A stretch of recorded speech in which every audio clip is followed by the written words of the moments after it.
What's up, everyone? Kid Coach Jake here, coming at you live. And I want to talk to you about Uber Eats adding in tipping before the delivery. Yes, I said before. And I also want to talk about how Dashers did yesterday in the crazy Cheesecake Factory madness. So, quick say hi to Nancy.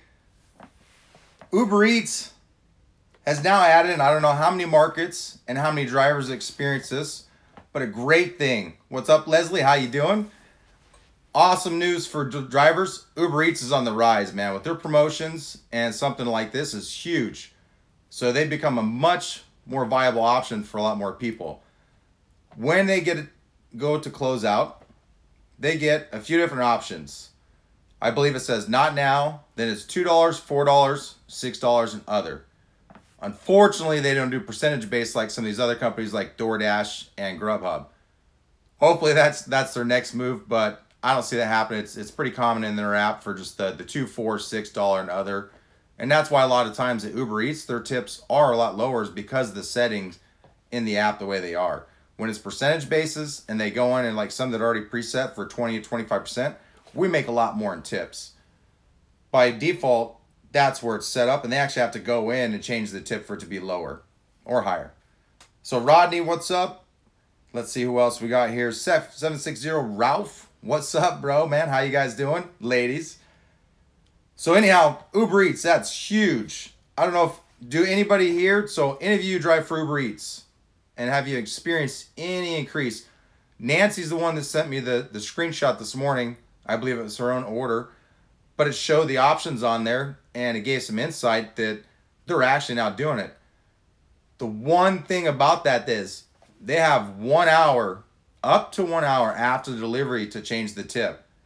So you better make sure that you double check those orders, get all the items, and keep your ducks in line, because that could affect your tip greatly. I mean, just think about that. You did a great job. Maybe they missed something. You want to be above and beyond. Maybe it's some communication. Things like that pay off a lot of times. They can go in there in the app now. And I wish these other apps, I wish that like DoorDash and Grubhub, for example, had that option. It can also hurt you too. So you do a terrible job or you bring in a delivery with some items missing. Man, be sure that they're going to go in there and dock your tip and affect you. So as a driver, we'll have to be more diligent about that, those of us that do drive for Uber Eats. So let's take a look here.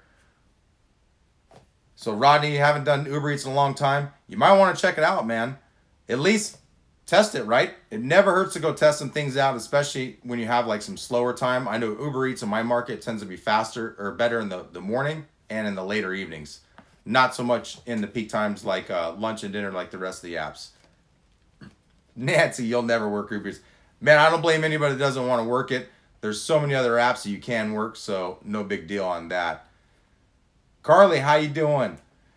Who here drives for DoorDash and drove yesterday and had any deliveries on that? I know I've seen a lot of posts. I've read a lot of articles and stuff on that. Arlington, Virginia went nuts. I saw a picture before that fight broke out. Someone had posted one. It was over 50 people. I heard some places had up to 100 Dashers in line, but they were getting up to 5, 7 stacked orders and were making $70, $80. I saw a post of $71, $85. Yes, they had to wait a while in line, but if you think about time, you go to one spot, you sit there, you wait a lot longer, but you're picking up 5 deliveries and you're about to make 71 bucks. Let's just say it's $50, right? $50 and I'm waiting half an hour. You have 5 of them. Probably take you half an hour to deliver them, maybe a little bit longer, right? So we'll say an hour and a half. $50 for an hour and a half is pretty dang good. So for the most part, those that did not get tickets for double parking, yeah, that definitely decreases the amount they made real quick. They did pretty well. So within all that madness, I know I was one that was clear. I was staying clear away from it. I was like, there's no chance in heck that I'm going anywhere near a Cheesecake Factory whatsoever. But looks like it paid off. So if they do something like that in the future, my market was plus $9 per delivery for that Cheesecake Factory. And it's funny. I admit, I had the foot in my mouth. I was laughing about it yesterday. I was saying it was stupid, that it was fool's money. But man, I didn't realize those guys were going to get a lot of stacked offers in the meantime. I mean, up to 5 and 7. That's crazy. So you think plus $9 plus the base of $4, $13 per delivery times 5. What is that? $65. You know what I mean? And that's without any tips on him. You had some tips. That's pretty fat. And I saw some people with some cheesecake that obviously didn't get delivered. Hey man, I'll take a nice piece of cheesecake over a small tip any day. So Randy, yeah, definitely test that out. Grubhub's going to be slow during the month of December. I think a lot of the food delivery apps are, right? There's a lot of travel. There's so many variables going on. People are spending a lot less money on convenience things. So takeout, convenience, they're more likely to go grab it themselves, because on a lot of these merchants, you can actually call an order in and go pick it up yourself. So when it comes to saving a little bit of money during Christmas time, you best believe that this is when it's going to be a little bit slower. So if you have Uber Eats, try some deliveries out, see what happens. Definitely let me know what's going on. I'm getting close to 1,000 subscribers, and I'm getting ready to do a little bit something special for those of my viewers that are very religious. So those that are ones that watch the videos to the end, they're going to catch it. So when I post some videos here coming up the next week, I'm going to release all the details on that giveaway and what I'm going to do for 1,000 subs. So Randy says, I did DoorDash when BJ's offered the small free pizza, and it was a nightmare. 2 to 3 hour waits at the restaurant. Never again. Yeah, BJ's, I could see that. What I knew about that with the Cheesecake Factory is they had a lot of those cheesecake already pre-sliced and ready to go. So, man, I would hope so. But I still heard it was a nightmare. Cars, dashers, double parked everywhere. I mean, if you can imagine 50 to 100 dashers in the same place, there's just, where are you going to park, right? The wait time, it's almost, to me, maybe not worth the hassle or the headache for something that crazy. Money's not everything, for sure. So there were spots in my area that didn't have Cheesecake Factory, and they had 0 promo money. And makes sense. They want all the dashers going to the other ones to fill that demand and the promo there. King Phoenix, what's up? Are you able to tip on the DoorDash card? If you're a dasher, do not tip the merchants. A lot of times it's not going to go through anyway. And if it does, it could get you in some trouble. That's just, I mean, if that's what you're talking about, I don't know if I'm unsure of what you're saying. Nancy says, man, I want a slice of cheesecake. Fuck my life. Pardon my language. Yes. Now I'm going to be having cheesecake on the brain, and so are some of you after you're watching this video. But, so not such a bad day for those guys and ladies yesterday, all the dashers. They made out like bandits and made some good money. So those of us that were laughing at them, they're laughing. They're showing all their pictures of their cheesecake that they have and the money they made. So congrats to those. Congrats to any dashers that did take on the madness and that did well. Good for you. I wasn't one of them. Like I said, I'll admit I was wrong. I had my foot in my mouth on that one. King Phoenix, are you able to, let's see. Okay, yes, was telling a friend that he has left tip a few times. Yeah, don't do that, man.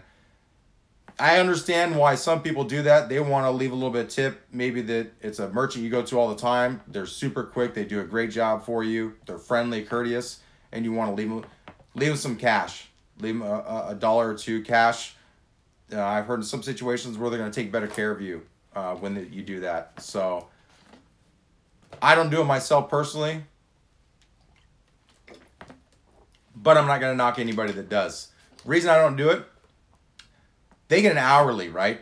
They're paid hourly. They're pretty well taken care of. And if there's any tips, I know there's some stuff where they do get some tips and some different things and situations too.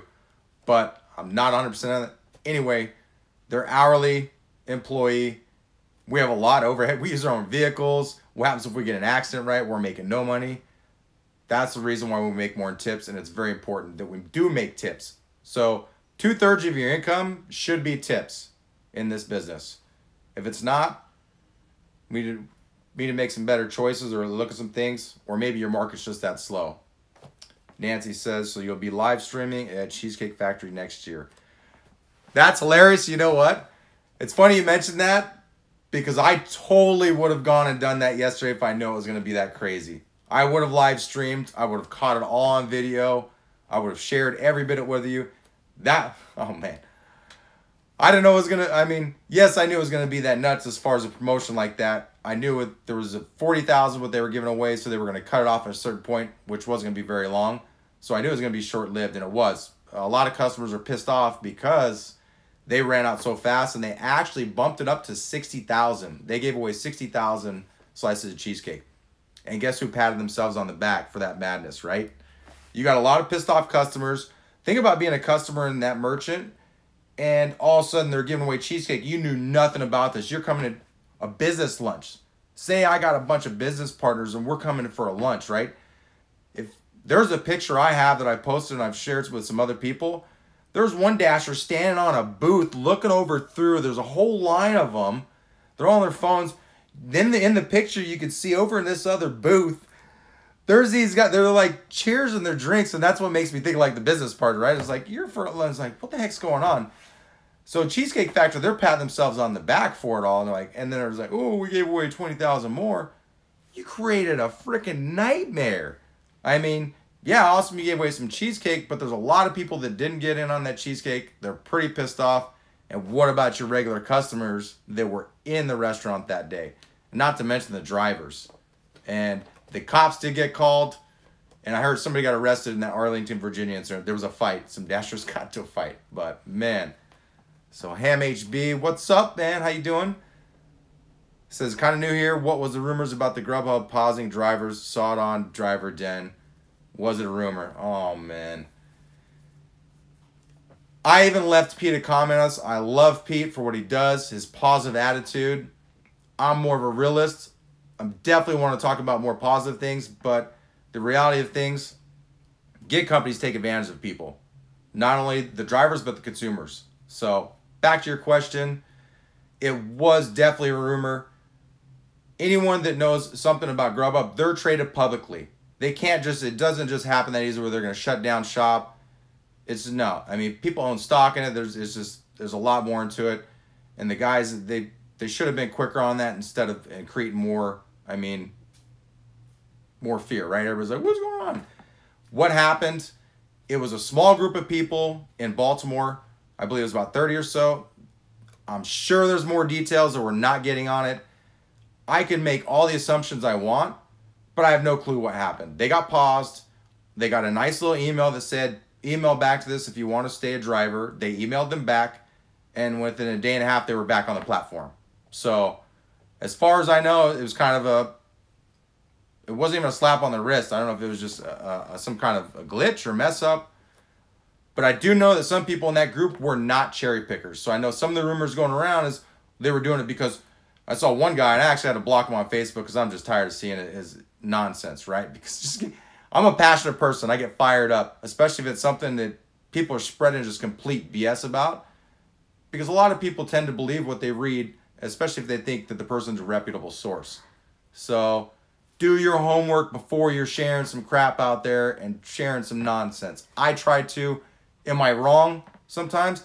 Heck yes. More often than not, I try to make sure what I'm saying, what I'm informing people about. I've researched. I've tried myself. I know what the heck I'm talking about. Love those guys, but man, the clickbait, the title definitely got everybody messed up, crazy. Somebody, it was a fake thing. I even was the first one to comment on that Facebook post saying that it was fake news, show a link, or it's not real, because I knew it wasn't real, right? But basically to let other people know that if there's no link, it's not happening. It's just, yeah. So, anyhow, that's the story on that. Enough of that. King Phoenix asks, when you work, do you run multiple apps if you do not think it's a good or bad idea? Yes. So here's the thing on multiple apps. If I'm running Grubhub, DoorDash, and Postmates, and Grubhub's my main, Grubhub's where I make the most money. If it's busy, I don't need Postmates and DoorDash, right? It's kind of like your side piece, right? Your main chick's treating you good. You're getting plenty of love. I hate to use this analogy, but sorry, ladies. Maybe it's the guy, right? It could be either. It could be female, male. But, you know, when you get enough love from your main, then you don't need to go elsewhere. But when you're getting no love, you got to turn on the other apps to make the money, right? We all have daily, weekly, monthly goals. We have to make money while we're out there. We can't sit around. We can't be delivering these garbage offers, right? If all you're getting on Grubhub is a bunch of low tip, no tip, boom, you better have DoorDash on. A lot of markets are running big sign-up bonuses again. They lost a lot of drivers. So it's a good thing, but it can be a bad thing for some people if they do too much. So I love the acronym KISS. Keep it simple. So if it's busy on, say, your Grubhub's your main one, just stick to Grubhub. When it starts to slow down, or if you're getting crappy offers, turn on the DoorDash or the Postmates or the Uber Eats or whatnot. And then there's times where some are busier than other. Like I was talking about Uber Eats. My market, earlier morning, later night, when a lot of the main merchants are closed, like McDonald's is going nuts, you get paid some pretty fat money on those McDonald's orders. McDonald's actually, those deliveries pay a lot more than a lot of others in some different times. So there's patterns and times where you will use other apps and it is a good thing, but can be a bad thing for some people if they try to overcomplicate it. Let's see. MHB, true that. I doubt they're targeting cherry picking. I'm at 13% acceptance rates. I ain't never going to be a pro Premier Driefer. Hey man, I'm with you there. I'll never be anywhere near that status. Right now, my market's so bad. We're so saturated. I'm at 2% acceptance rating for several days this week, and I'm right around 5% all the time through the summer. After the holidays are over and people start getting their tax returns, the tax returns come, they realize how much they have to pay. They're done with this work. Or they're getting a fat tax return because they have kids or something. They don't need to Dash, Grubhub, or any of that as much. It picks up a lot here. So my market, after the holidays, we're getting ready to make some good money. Everywhere's different though. Let's see here. Boom. All right, guys, ladies. I hate to bounce on you. It was fun chatting with everyone. I hope you have a great day. If you have any questions, drop them in the comments below. And stay tuned for videos coming up. I'm going to be talking more about that release for my 1,000 subs and what I'm going to do for all you subscribers out there. So there's going to be 10 lucky people, and I'm going to do a live raffle and giveaway. So stay tuned. Be safe out there. Work hard, but always work smart.